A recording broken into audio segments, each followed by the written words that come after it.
얼마 전에 제가 한 영상을 봤는데요. 제목이 세상에서 가장 위험한 학교길이란 영상이었습니다. KBS에서 한 다큐멘터리였는데 혹시 보신 분 계십니까? 보신 분 있어요? 히말라야 산맥에 사는 사람들은요, 겨울에 눈이 오면 외부로 나가는 길이 모두 차단된다라고 합니다.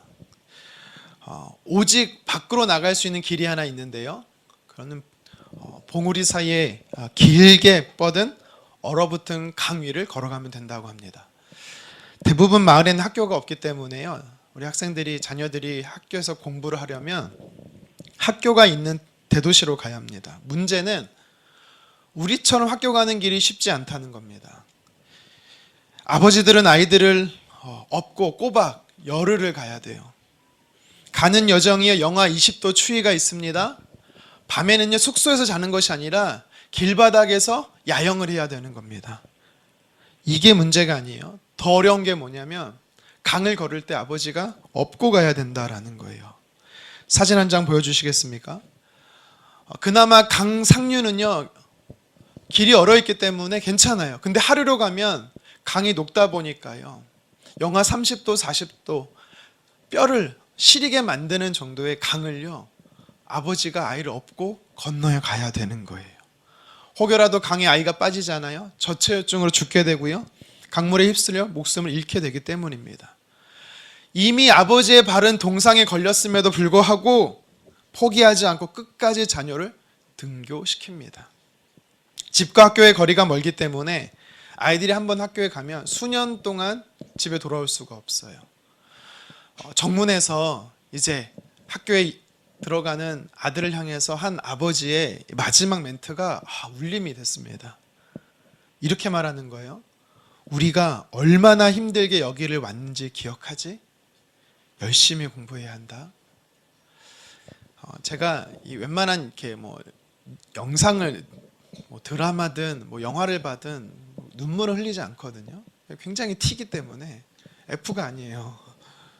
근데 이 아버지가 이 아들을 업고 안고 왔던 여정을 제가 봤기 때문에 이 아버지의 한마디가 이 아들과 부둥켜 안고 우는 모습에 저도 모르게 눈물이 나더라고요. 자녀를 업고 안으며 차디찬 얼음길을 묵묵히 걸어가는 이 희생, 이것이 시베리아 아버지들의 희생입니다. 사랑이죠. 이 시베리아의 아버지들을 보면서 우리는 누구를 묵상하게 됩니까? 저와 여러분들의 영적인 아버지 하나님을 묵상하게 되는 것입니다. 오늘 성경은요, 모세를 통해서 하나님이 어떤 분이신지 우리에게 소개하고 있습니다. 하나님이 우리를 품에 안으시는 분이시래요. 우리 말씀 31절 하반절 함께 읽도록 하겠습니다. 사람이 자기의 아들을 안는 것 같이 너희의 하나님 여호와께서 너희가 걸어온 길에서 너희를 안으사 이곳까지 이르게 하셨느니라. 아멘. 하나님이 어떠한 분이시래요? 저와 여러분들을 품에 안으시는 분이시래요. 하나님은 저와 여러분들을 따뜻한 품으로 늘 안고 계시는 분이십니다. 사람이 가장 안정감을 느끼는 거리감이 있어요. 바로 엄마가 아이를 품에 안고 있을 때 눈이 마주치는 그 거리라고 합니다.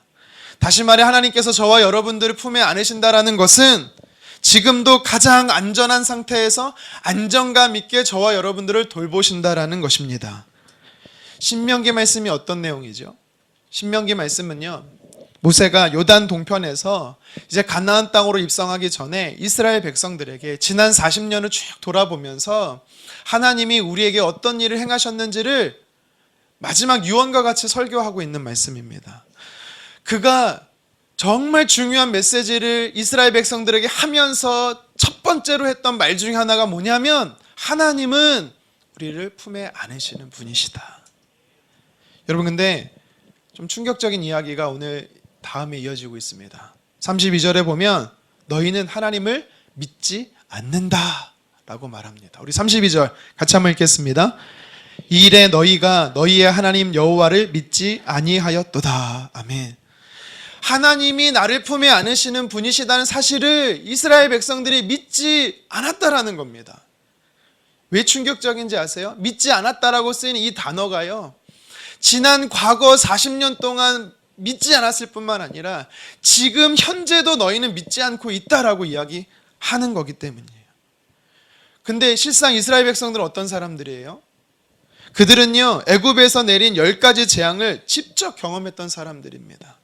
홍해가 갈라져 마른 땅처럼 건넜던 자들이고, 뒤쫓던 애굽의 군사들을 하나님께서 다시 홍해의 강을요 창일하게 하심으로 그들을 모두 수장하신 것을 직접 경험했던 사람들이에요.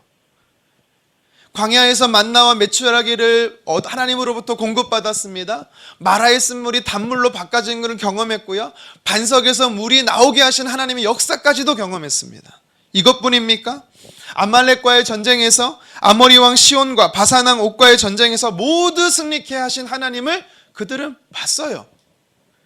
여전히 지금도 요단 동편에 있으면서 구름 기둥과 불 기둥을 보고 있습니다. 놀라운 하나님의 역사를 경험했던 사람들이 이스라엘 백성들이었어요. 근데 그들을 향해서 지금 모세는 뭐라고 말하고 있는 거예요? 너희는 하나님을 몰라. 아주 박하게, 인색하게 평가하고 있는 거죠. 모세가 왜 이렇게 말한 것일까요? 물론 너희가 하나님을 믿지 않는다, 못한다 라는 표현은요, 늘, 항상 이란 뜻은 아닙니다. 더 정확한 표현은 뭐냐면, 하나님을 믿고 있다가 이상하게 어떤 문제가 찾아오기만 하면 하나님을 믿지 않는다라는 거예요.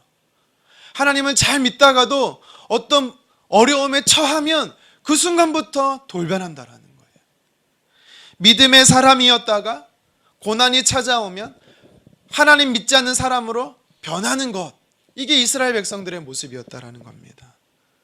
그러면 그들이 뭐 때문에 변하는 것일까요? 우리 29절 같이 한번 읽겠습니다. 내가 너희에게 말하기를 그들을 무서워하지 말라, 두려워하지 말라. 아멘. 그렇습니다. 모세가 보니까요, 이스라엘 백성들은요, 평소에는 잘 하나님 믿는 백성 같다가도 두려움의 상황이 몰려오니까, 무서운 상황에 처하게 되니까 하나님이 나를 품어 안으신다라는 사실을 믿지 않았다라는 겁니다. 여러분, 근데 이런 이스라엘 백성들의 모습을 보면서 나와 우리와 너무 닮은 것 같지 않습니까? 평소에 그리스도인 같고 괜찮은 성도 같아 보입니다. 하지만 조금의 어려움이 내게 찾아오면 내 믿음은, 그 믿음은 어디 갔는지, 환난과 고통 속에서 하나님이 크신 팔로 나를 안으시고 하나님의 큰 능력으로 나를 도우신다라는 사실이 약속에 전혀 기억되지 않는 것입니다. 이번 주에 제가 조금 특이한 경험을 한 가지 했습니다. 물론 제가 차에 대해 너무 모르기 때문에 무지함으로 겪은 일일 수도 있는데요, 평소 하나님은 나를 도와주시는 분, 나와 함께 하시는 분, 고백을 하죠. 아침에 일어나서도 고백하고요, 밤에 잘 때도 고백합니다. 그런데 그날은요, 하나님 없이, 하나님을 배제한 채 내 힘으로 그 뭔가를 해결하려고 제가 가고 있었습니다.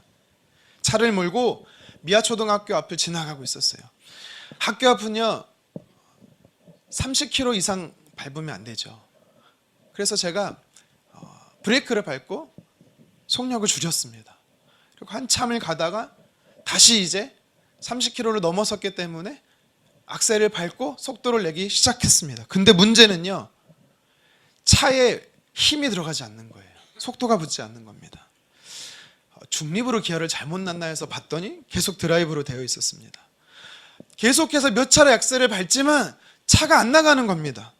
뒤에 차들이 저 때문에 다 멈춰 있는 거예요. 그래서 피해서 인도에 차를 세웠습니다. 목사님, 차를 정비하셨어야죠. 얼마 전에 정비를 했어요. 차보험을 불러야 하나 매우 난처한 상황이었습니다. 그런데 바로 그때 이런 생각이 드는 거예요. 혹시 하나님이신가? 혹시 하나님이신가? 제가 마음의 대화를 시도했습니다. 하나님이세요? 하나님이시죠? 도와주세요. 제가 도와달라고 말한 거는 지금 이 차를 도와달라는 게 아니라, 하나님, 제가 지금 가야 되는 상황이 있는데 이 문제를 제가 하나님 없이 제 힘으로 해결하려고 했는데 하나님 도와주십시오. 그리고요, 제가 얼마나 평소 어려움에 닥치며 하나님을 찾지 않는 자인지 좀 회개 기도를 했습니다. 그리고 다시 시동을 걸었어요. 여러분, 전적인 제 느낌입니다. 마치 뭔가 이게 막혀 있던 게 뻥 뚫리듯이 갑자기 차가 힘을 받는 겁니다. 그리고 속도가 나는 거예요. 제가 굉장히 티라고 했잖아요. 다시 브레이크를 밟아보고 엑셀을 밟아보고 수차례 해봤습니다. 시동을 꺼보고 다시 껴보고 차가 멀쩡하게 달리는 거예요. 그리고 그 차는요, 며칠이 지난 오늘 아침까지도 제가 타고 교회에 왔습니다. 목사님 뭘 그런 걸 크게 의미를 부여하십니까? 할 수도 있겠지만 저는요, 그 순간 하나님이 나와 함께 하신다라는 생각을 잠시 잊어버렸을 때 그 순간 하나님이 저에게 찾아와서 깨닫게 해주셨다라고 저는 믿습니다. 어쩌면 저처럼 오늘 말씀의 이스라엘 백성들처럼 믿음이 흔들리거나 의심한 분들 계시지 않습니까? 예배할 때는 하나님 계신 것 같아요. 하나님 은혜 부어주시면 하나님 나와 함께 하시는 것 같아요. 일이 잘 풀릴 때는 하나님이 나를 품에 안아주시는 것 같다라고 느끼지만 조금의 어려움의 고난이 오면 온데간데 없이 하나님은 사라지고 무신론자와 비그리스도인과 다를 바 없는 태도를 보이고 있지 않습니까? 모세는요, 자신만 하나님이 품에 안아주셨다라고 말하지 않습니다. 이스라엘 모든 백성들을 하나님이 품에 안아주셨다라고 말해요. 모세는요, 한순간만 하나님 품에 안아주셨다라고 말하는 게 아니라 늘 하나님은 우리를 품에 안아주셨다라고 말씀하는 겁니다. 그렇다면 이 사실을 믿은 모세와 하나님이 나를 품에 안아주셨다라는 사실을 믿은 모세와 믿지 못한 이스라엘 백성들의 차이는 무엇일까요? 상황을 보는 시선 차이지요. 이스라엘 백성들은요, 하나님을 나를 안아주신다라는 이 사실을 왜 믿지 못합니까? 그들은 환경만 보니까 숨막히는 현실에 그 상황에 그들의 믿음을 잃어버렸기 때문에 그들은 하나님을 보지 못하는 겁니다. 반대로 모세는 어떻습니까? 똑같은 상황이지만 나를 품에 안아주시는 하나님을 보고 은혜와 자비가 풍성하시는 하나님을 보았기 때문에 그는 여전히 하나님 품 안에 안겨 있을 수 있는 것입니다. 무엇을 보느냐에 따라 믿음은 달라집니다. 성경은요, 하나님은 기적의 하나님이라고 말하지만 우리는 그렇게 늘 고백하지만 어려움에 처했을 때 우리가 하나님을 바라보지 못하면 우리는요, 아는 것과 행동이 달라질 수밖에 없는 것입니다. 예수님을 믿고 사하라 사막에 들어가서 순교한 살르드 푸코라는 수도사가 있었습니다. 하루는 그 수도사, 선교사에게 누군가 찾아와 질문하는 거예요. 하나님을 믿는 그리스도인들에게 가장 어려운 것이 있다면 뭡니까? 지금 이 사막에서 선교하는 당신에게 있어서 가장 어려운 게 뭡니까? 라고 질문한 거예요. 잠시 생각한 뒤 그는 이렇게 말합니다. 하나님을 믿는 그리스도인에게 가장 어려운 것은 하나님을 믿는 겁니다. 여러분, 이게 무슨 말이죠? 하나님을 믿는다라는 게 어렵대요. 이것은요, 매 순간순간마다 내가 이 사하라 사막에 있지만 매 순간순간마다 하나님 나와 함께 하신다라는 것을 믿는 게 쉬운 게 아니다라고 선교사는 이야기한 것입니다. 여러분, 우리는 쉽게 고백하죠. 하나님 믿습니다. 여러분, 근데 현실적인 어려움이 닥치면 우리는요, 말씀과 너무 동떨어지게 행동해요. 하나님이 계신지를요, 모릅니다. 만약 우리가 이스라엘 백성들처럼 하나님 품 안에 내가 안겨있다라는 사실을요, 믿지 못하게 되면, 하나님이 함께 하신다라는 것을 믿지 못하게 되면 어떤 일이 벌어지는지 아세요? 죄에 빠지게 돼요. 죄를 짓게 되는 겁니다. 내 마음에 쏙 드는 사람, 내 마음에 합한 자라고 말했던 다윗, 하나님을 경외하는 자였어요. 근데 그가 하나님이 함께 하신다는 사실을 인지하지 못하니까 어떤 일이 벌어집니까? 남의 아내, 그것도 자신의 충성된 장수의 아내였던 밧세바를 데려다가 육체적인 죄를 범하지요. 이유가 뭐예요? 그 순간 하나님이 함께 하신다라는 것을요, 그는요, 믿지 않았던 거예요. 가인도 마찬가지입니다. 가인은요, 빈들에서요, 자신의 동생을 쳐 죽였습니다. 아무도 보지 않고 있기 때문에 아무도 모른다라고 생각했습니다. 하지만 하나님은 아셨어요. 왜? 그곳에 하나님이 계셨기 때문에. 나병의 고침을 받고 본국으로 돌아가던 나하만 장군에게 누군가 헐레벌떡 찾아옵니다. 은 1달란트와 옷 2벌을 엘리사 선지자가 요구한다라고 거짓으로 사환 계하시는 이야기합니다.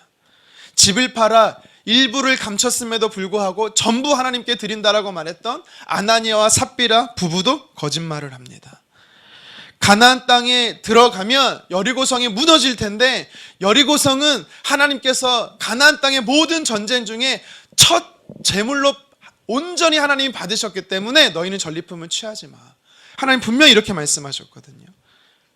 그럼에도 불구하고 누가 알겠어? 아무도 모를 거야. 시날산의 외투 1벌과 은 200섹에 금덩어리 하나를 몰래 감췄던 아간이 있습니다. 이들의 모든 공통점이 뭡니까? 하나님이 지켜보시고 하나님이 나와 함께 하시고 있다는 사실을요 망각한 것입니다. 그러면 죄 가운데 빠지는 겁니다. 여러분, 죄 짓는 것뿐만 아니에요. 우리가 하나님이 나와 함께 하신다는 사실, 하나님이 나를 품에 안아준다는 사실을요 믿지 못하면 어떤 일이 벌어지는지 아세요? 여러분들의 신앙생활이 힘들어져요. 너무 힘들고 어려워서 하나님 앞에 엎드려 봅니다. 하나님께 간절히 부르짖어 기도해 봅니다. 근데 하나님의 응답이 더뎌요. 아니, 하나님이요 나를 안 도와주는 것 같아요. 내 상황은 전혀 변화도 없어요. 아니, 더 어려워지고 있어요. 그럼 우리가 단번에 무슨 생각하는지 아세요? 하나님 날 버리셨나? 하나님 날 싫어하시나? 거기서 멈추면 되는데 더 나아갑니다. 뭐라고 생각하는지 아세요? 하나님 나를 저주하신다. 지금의 상황은 하나님이 주신 고난과 고통이다. 그래서 하나님이 내 삶의 가해자가 되어버리는 거예요. 폭력자가 되시는 거예요. 그런 사람들은 신앙생활 너무 힘들어집니다. 하나님이 나와 함께 하신다라는 사실을 믿지 못하기 때문에 성경에 하나님은 사랑이시라, 사랑의 하나님이 저와 여러분들과 함께 하신다고 그렇게 계속 말씀하시는데도 나와 다른 거예요. 내게 와닿지 않는 거예요. 오늘 성경에서도 모세가 이야기하는 것처럼 하나님은 우리를 품에 안으신다는 사실이 마음에 와닿지 않는 겁니다. 만약 우리 중에 나와 함께 하신 하나님이 경험되지 않고 믿어지지 않는 분 계시다면 하나님께서 저와 여러분들의 구원을 위해서 하나밖에 없는 예수를 죽이셨던 현장, 갈보리 언덕 그 십자가를 여러분 묵상하셨으면 좋겠습니다. 그 십자가 앞에 나아가 여러분들 문제를 내려놓으세요. 그러면 깨닫는 것이 있습니다. 하나님은 나를 버리지 않으셨다. 하나님 나를 거절하지 않으신다. 하나님 나를 떠나지 않으셨다. 여러분, 이런 깨달음이 있는 거예요. 하나님의 사랑과 하나님의 은혜를 경험했던, 십자가 앞에서 경험했던 바울이요, 그래서 이렇게 고백하는 겁니다. 로마서 8장 38, 39절 제가 먼저 읽겠습니다. 내가 확신하노니 사망이나 생명이나 천사들이나 권세자들이나 현재일이나 장래일이나 능력이나 높음이나 깊음이나 다른 어떤 피조물이라도, 같이 읽겠습니다.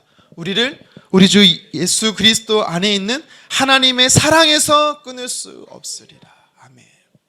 하나님의 사랑이 그 어떤 것도 끊을 수 없음을, 하나님의 사랑이 여전히 나와 함께 하심을 바울이 깨달은 거예요. 그것을 오늘 본문에 모세도 동일하게 깨달은 것입니다. 저와 여러분들이 나를 품에 안으시는 하나님을 바라보기를 간절히 원합니다. 오늘 성경은요, 하나님께서 저와 여러분들 품에 안으신다라는 사실을 분명히 이야기하고 있습니다. 그리고 이어서 무엇을 이야기하냐면, 왜 하나님의 사람들이, 저와 여러분들이, 우리가 하나님이 우리를 안고 계시다라는 사실을 반드시 기억해야 되는지 그 이유를 설명하고 있어요.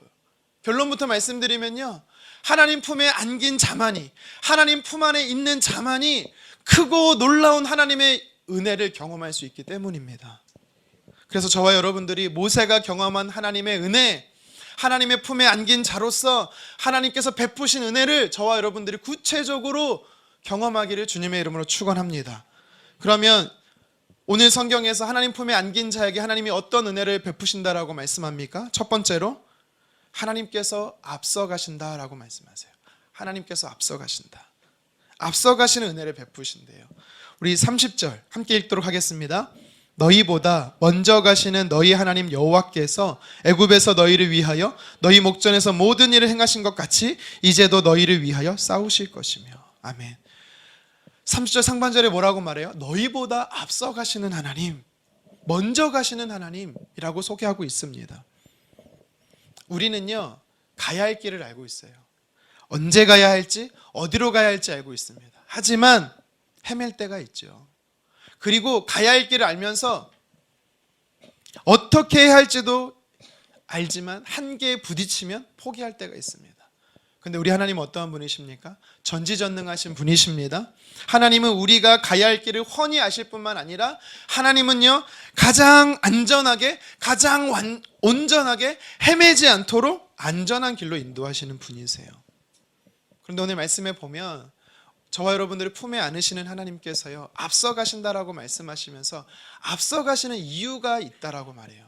앞서 가시는 이유가 뭔가? 첫 번째는요, 30절 하반절에 이렇게 말합니다. 싸우시기 위해서. 자, 우리 같이 30절 다시 한번 읽어보도록 하겠습니다. 너희보다 먼저 가시는 너희의 하나님 여호와께서 이제도 너희를 위하여 싸우실 것이며. 아멘. 왜 하나님이 저와 여러분들을 품에 안으시면서 앞서 가신대요? 먼저 가신대요? 저와 여러분을 대신해서 싸우신대요. 한번 생각해 보세요. 이스라엘 백성들이요, 400년 넘게 애굽에 있었어요. 애굽에 살았어요. 그들이 거기서 군사로 병사로 살았던 게 아니라 그들은요, 그냥 양치는 목동들이었습니다. 한 번도 전쟁을 해본 사람이 아니었어요. 근데 어떻게 애굽에서 출애굽할 수 있었습니까? 그들이 무력으로 싸워서 전쟁을 치러서 이겨서 나왔습니까? 아니요. 하나님이 10가지 재앙을 애굽에 행하셨기 때문에, 하나님이 앞서 싸우셨기 때문에 그들은 승리를 경험했고 출애굽할 수 있었던 것입니다. 뒤쫓는 애굽의 군사들을요, 그들이 어떻게 막아낼 수 있었습니까? 앞에는 홍해가 있었어요. 하나님은 홍해를 가르시지요. 먼저 건너가게 하십니다. 그 이후에 하나님 어떻게 하십니까? 쫓는 애굽의 군사들을 홍해에서 매장시키는 거예요. 수장시키는 겁니다. 하나님이 싸우신 거예요. 광야에서의 아말렉 군사들이요, 이스라엘 백성들에게 전쟁을 걸어옵니다. 한 번도 전쟁을 치러보지 않았어요. 그런데 하나님이 싸우셨어요. 손을 들고 모세가 하나님을 향해 기도했더니 하나님이 여호수아를 통해 이스라엘 백성들이 이기게 하셨습니다. 어느 것 하나 이스라엘 백성들이 싸워본 게 아니에요. 하나님이 하신 거예요. 자신들을 품에 안으시는 하나님께서는요, 앞서 행하십니다. 왜 앞서 행하신다고요? 저와 여러분들을 위해 대신하여 싸우시고 막아주시기 위해서. 그리고 하나님께서요, 싸우실 때는요, 이제도 싸우신다라는 말을 해요. 이제도. 무슨 말이에요? 지금도, 여전히, 앞으로도 싸우신다라는 이야기입니다. 우리가 생각해 보세요. 출애굽한 이스라엘 백성들, 10번째 재앙으로 맏아들이 죽자 바로는요, 이스라엘 백성들을 내어줍니다. 그런데 시간이 얼마 지나지 않고 다시 쫓고 있어요. 이것을 보면서 우리가 무엇을 깨닫냐면, 바로는요, 사실 영적인 사단과 똑같습니다. 사단은 한 번 졌다고 해서, 한 번 실패했다고 해서 저와 여러분들을 포기하지 않아요. 좀 과격하게 말하면요, 여러분들이 천국 갈 때까지 사단은 여러분들을 계속해서 공격하고, 계속해서 유혹하고, 계속해서 넘어뜨릴 겁니다. 여러분, 그럼 우리는 어떻게 해야 돼요? 계속 싸우시는 하나님이 필요하다라는 겁니다. 앞서서 저와 여러분들을 대신해서 싸우시는 하나님은요, 우리를 구원하실 뿐만 아니라 광야의 인생길을 살아가면서 앞서서 저와 여러분을 대신해서 싸워주십니다. 천국 가는 그날까지 승리케 하십니다. 여러분, 이 사실을 믿어야 되는 거예요. 친히 먼저 앞서 싸우시는 하나님, 여러분의 육신의 건강의 문제입니까? 물질의 문제입니까? 어떤 문제든 하나님을 바라보십시오. 내 앞서 나아가시는, 나를 품에 안으시고 앞서 가시는 하나님을 바라보시기를 바랍니다. 계속해서 오늘 성경에 보면 나를 품에 안으시는 하나님께서 앞서 가신대요. 근데 왜 앞서 가신대요? 첫 번째는 싸우신다라고 하셨어요. 두 번째는 무엇입니까? 장막 칠 곳을 찾으신대요. 우리 33절 상반절 함께 읽겠습니다.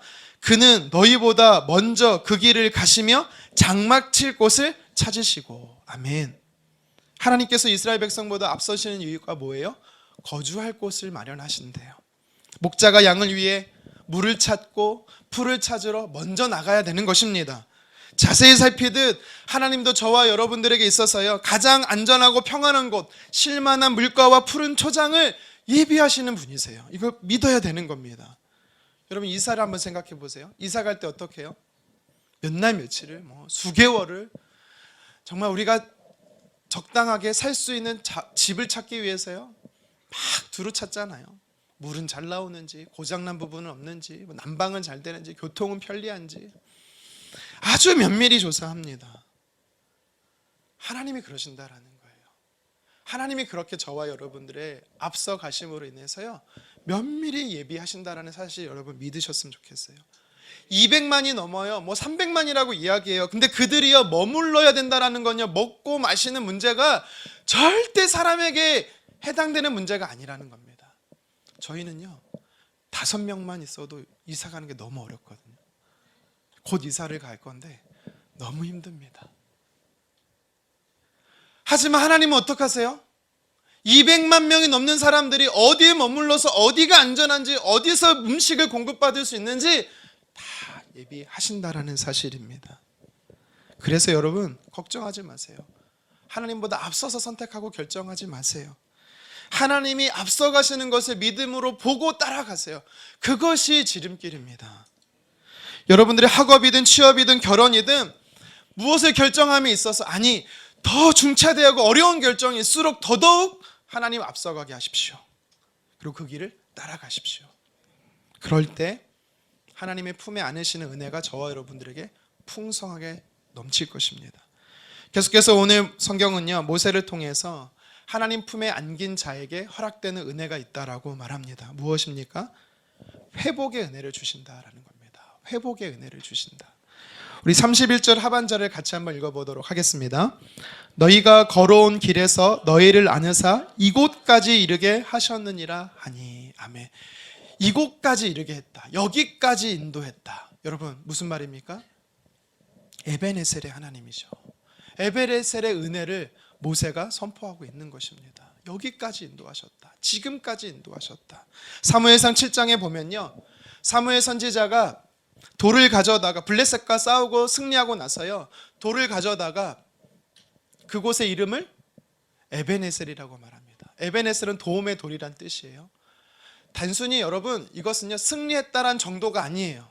그 현장은요, 그 장소는요, 당시 20년 전에 블레셋과 싸워서요, 대패했던 장소예요. 그냥 대패가 아니라 하나님의 임재의 상징이었던 언약궤, 법궤를 빼앗겼던 현장입니다. 그런데 하나님께서요, 승리케 하셔서, 회복케 하셔서 대승을 거둔 것을 이야기하는 거죠. 똑같습니다. 오늘 본문에 보면 이스라엘 백성들은 똑같아요. 요단 동편까지 하나님이 인도해 주셨대요. 근데 이곳까지 인도하신 하나님의 은혜가 어떤 은혜인지 아세요? 회복의 은혜예요. 왠지 아십니까? 가데스 바니아라는 곳에서 이스라엘 백성은 12명의 정탐꾼을 40일 보내요. 그들이 돌아와서 보고하죠. 여호수아와 갈렙 외에는요, 나머지 부정적인 안 된다라는 보고를 합니다. 이것으로 인해서 이스라엘 모든 백성들이 요동합니다. 뭐라고 고백합니까? 하나님 안 계신다. 하나님 없다. 하나님을 부정하기 시작하고 이제는 애굽으로 돌아가자라고 말합니다. 그 결과가 뭡니까? 만 20세 이상은요, 모두 광야에서 죽는 것입니다. 여호수아 갈렙을 제외하고 아무도 가나안 땅에 들어갈 수 없다라는 거예요. 그런데 문제는 지금 요단 동편에 가나안 땅에 들어갈 수 있는 이스라엘 백성들이 있다는 거예요. 이들이 누굽니까? 출애굽 1세대의 자녀들, 실패한 1세대들의 자녀들이에요. 하나님 무엇을 의미하는 겁니까? 실패했지만, 과거에는 실패했지만, 부모들은 실패했지만 너희들은 회복될 것이다. 내가 너희를 여기까지 인도하신 것은 너희의 삶에 회복의 은혜를 베푸시는 하나님이다라는 사실을 가르쳐주고 있는 것입니다. 하나님 품에 안긴 자, 하나님 품에 거하는 자는요, 회복의 은혜를 경험합니다. 역전의 은혜를 경험하는 거예요. 어떤 과거의 삶을 살았든, 무슨 실패, 좌절이 있었든, 계속되는 상처와 아픔이 있어도 하나님은요, 우리를 품에 안으시기 때문에 저와 여러분들은 회복되는 것입니다. 여러분들의 삶에 어떤 회복의 은혜가 필요합니까? 관계의 회복입니까? 건강의 회복입니까? 물질과 일과 사업의 회복입니까? 명예의 회복입니까? 내 자리와 위치의 회복입니까? 반드시 기억하십시오. 회복은 나로부터 시작되는 것이 아니라 하나님으로부터 시작되는 겁니다. 나를 품에 안으시는 하나님 안에 안겨 있을 때 우리는 회복되는 것입니다. 우리가 하나님 품에 안겨 있으면 절망의 자리가 희망의 자리로 회복됩니다. 우리가 하나님 품에 안겨 있으면 상처의 자리가 축복의 자리로 회복되는 것입니다. 하나님 품에 안겨서 이 회복을 누리기를 주님의 이름으로 축원합니다. 마지막으로 한 가지만 더 살펴보겠습니다. 모세는요, 하나님 품에 안겨 있으면, 나와 함께 하신다는 사실을 믿고 하나님 품에 안겨 있으면 은혜를 누릴 수 있다라고 말해요. 어떤 은혜라고 말합니까? 갈 길을 보여주시는 은혜입니다. 하나님께서는 갈 길을 보여주신대요. 33절 하반절 함께 읽도록 하겠습니다. 밤에는 불로 낮에는 구름으로 너희가 갈 길을 지시하신 자이시니라. 아멘. 여기서 지시하다라는 단어는요, 보여주다라는 뜻이에요. 그리고 인도하다라는 뜻이에요. 다시 말해 하나님은요, 구름 기둥과 불 기둥으로 우리가 가야 할 길을요 보여주시고 인도하시는 분이시다라는 겁니다. 광야는요 길이 없어요. 광야에서 나침반이 없잖아요. 동서남북을 분간할 수가 없습니다. 그런데 하나님 뭐라고 말씀하십니까? 이스라엘 백성들의 광야 여정 속에 하나님께서는 친히 진두지휘하시면서 그들을 갈 길을 보여주셨다라는 것입니다. 뜨겁고 따가운 광야길 갈 때는요, 구름 기둥으로 시원한 그늘을 마련해 주셨어요.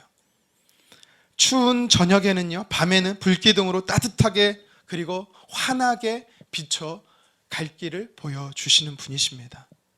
여러분, 당장 여러분 삶 안에 살아갈 길이 아득해서 두려움이 몰려옵니까? 어떻게 해결해야 될지 몰라 걱정되십니까? 그렇다면 선포하셨으면 좋겠어요. 나 자신을 향해 명령하셨으면 좋겠어요. 나는 하나님 품에 안긴 자야. 나는 하나님의 사랑을 받는 자야. 시편 기자가 고백했던 것처럼 내 영혼아 어찌하여 낙심하느냐. 두려워하지 마라. 왜요? 우리가 두려워하지 않을 수 있는 이유가 뭐예요? 하나님이 우리를 품에 안아주시기 때문입니다. 하나님은 내게 뭐가 문제 있는지, 어떤 어려움이 있는지, 어떤 슬픔과 아픔이 있는지 너무 잘 아십니다. 그렇기 때문에 먼저 포기하거나 낙심하지 마십시오. 하나님께 맡기십시오. 하나님께 맡기는 자는요, 그 품에 안겨서 광야길을 통과하게 되는 것입니다. 지금도 나를 품에 안으시는 하나님은요, 하나님의 그 품은요, 넉넉하고 따뜻하고 편안하고 안전한 하나님의 품인 것입니다. 그래서 우리는요, 꼭 잊어버리지 말고 확신해야 되는 5가지 사실이 있어요. 기억해야 되는, 확신해야 되는 5가지 사실이 있습니다. 뭐냐면, 나는 반드시 구원받았다는 구원의 확신이 있어야 돼요. 나의 상황과 상관없이. 그리고요, 비록 내가 죄로 넘어졌다 할지라도 예수 그리스도의 이름으로 기도하며 하나님 반드시 용서하신다라는 재용서의 확신이 있어야 됩니다. 또 우리가 하나님께 부르짖었을 때 하나님은 반드시 응답하신다라는 응답의 확신이 있어야 돼요. 그리고 죽을 때까지 우리가 천국에 이를 수 있다라는, 그리고 그 과정 속에서 하나님은요 승리케 하신다라는 승리의 확신이 있어야 됩니다. 그리고 마지막 5번째, 우리가 무슨 확신이 있어야 되는지 아세요? 오늘 본문에서 말한 것처럼 하나님은, 나를 품에 안으시는 하나님은 항상 내 앞길을 보여주시고 내 갈 길을 인도하신다라는 인도의 확신이 있어야 되는 것입니다. 세상은 불안정하지요. 미래는 불확실합니다. 하지만 걱정하지 마십시오. 모든 것은 하나님 손 안에 있습니다. 하나님 뜻 안에 있습니다. 그렇기 때문에 하나님은요, 어느 누구도, 어느 사람도 다 품에 안으시고 그 갈 길을 보여주십니다. 저와 여러분들이 하나님 품에 안겨서 갈 길을 보여주시는 하나님의 은혜를 누리시기를 주님의 이름으로 축원합니다. 말씀을 정리합니다. 어릴 때 퇴근하시는 아버지께 막 달려가서 점프해서 아버지 품에 안겼던 때가 있었어요. 그랬던 제가 성장해서 이제는 3명의 아버지가 되어서 그 아이를 안아주는 아버지가 되었습니다. 제가 생각해 봤어요. 지금 자녀를 안는 나와 아버지 품에 안겼던 그때 나와 언제가 더 좋았을까? 저는요, 개인적으로 아버지 품에 안겼을 때가 더 좋았던 것 같아요. 왜입니까? 아무 걱정이 없었거든요. 신났거든요. 행복했거든요. 아버지 품에 안긴 게 너무 좋았거든요. 여러분, 영적으로도 똑같습니다. 자녀된 우리는요, 아버지 되신 하나님께 안겨야 돼요. 그래야 우리는 평안한 것입니다. 우리 안에 감사가 넘치는 것입니다. 저희 어머니께서 들려줬던 이야기가 지금도 제 기억 속에 여전히 남아 있습니다. 하루는 어머니께서 교회에서 봉사하시는데 어떤 분이 저희 어머니를 힘들게 하셨나 봐요. 없는 말도 만들어내고 다른 사람들에게 이간질하고, 그래서 어머니가 마음이 너무 상하신 거예요. 속상해서 교회 가셔서 강단 앞에 나와서 불 꺼진 교회지만 혼자 열심히 기도했다라고 합니다. 눈물을 흘리면서 기도했대요. 근데 인기척은 느끼지는 못했는데 혼자 막 부르짖어 기도하고 있는데 누군가 와서 딱 어머니를 안아주셨대요. 여러분, 그런 거 있잖아요. 내 아픔을, 내 상황을 누군가 동정하면요, 눈물이 더 나는 거예요. 어머니가 더 펑펑 우셨대요. 어느 순간 이제 눈물을 좀 그치시고 누가 나를 안아줬지? 목사님이 안아줬나? 그래서 뒤를 돌아봤대요. 근데 아무도 안 계신 거예요. 아무도 없었던 거예요. 그때 저희 어머니께서요, 깨달으셨대요. 이렇게 생각하셨대요. 하나님이 나를 안아주셨구나. 지금 하나님 나를 안아주셨구나. 그 안아주심이 너무 따뜻하고 큰 힘이 되었다라고 말합니다. 그렇습니다. 하나님이 나를 품에 안아주시면 우리도요, 큰 위로를 받게 되는 것입니다. 다시 힘을 내어 달려갈 수 있는 것입니다. 오늘 본문에서 모세는 하나님 우리를 품에 안으신대요. 믿지 못하는 자가 되지 말고 믿는 자가 되라. 너의 삶에 너를 품고 안으시는 하나님을 제발 좀 믿으라고 하나님, 오늘 모세는 저와 여러분들에게 도전하고 있는 것입니다. 여러분, 우리가 하나님 품에 안길 때 우리는 하나님의 은혜를 경험합니다. 크신 은혜를 경험해요. 오늘 성경은 세 가지로 우리에게 이야기합니다. 어떤 은혜입니까? 하나님께서 앞서가신대요. 하나님이 안으시는 자는요, 하나님 그들의 삶보다 앞서가신대요. 왜 앞서가신대요? 싸워주시기 위해서. 우리를 무너뜨리는 영적인 공격이 있습니다. 하나님 막아주신다라는 것입니다. 승리케 하신다라는 겁니다. 하나님 우리를 앞서가신대요. 왜요? 장막 칠 곳을 찾으신대요. 우리 육체에 필요한 것들을 하나님 아시고 미리 공급해 주시겠다라는 사실입니다. 영육간에 채워주시고 공급하신 하나님의 은혜, 하나님 품에 안기는 자에게 있습니다. 성경은 두 번째로 말합니다. 하나님 품에 안긴 자는 회복의 은혜를 경험한다라는 것입니다. 스스로의 힘으로 요단 동편에 설 자는 아무도 없었습니다. 자력으로 가나안 땅에 갈 수 있는 자는 더더욱 없었습니다. 하지만 출애굽 1세대들은 실패했지만 하나님 다시 회복해 하셔서 출애굽 2세대를 통해서 그 은혜를 누리게 하십니다. 우리가 하나님 품에 안겨 있으면요, 과거의 실패로 우리는 끝나는 게 아닙니다. 우리가 하나님 품에 안겨 있으면요, 역전하시고 회복하신 하나님 은혜를 우리는 누릴 수가 있는 것입니다.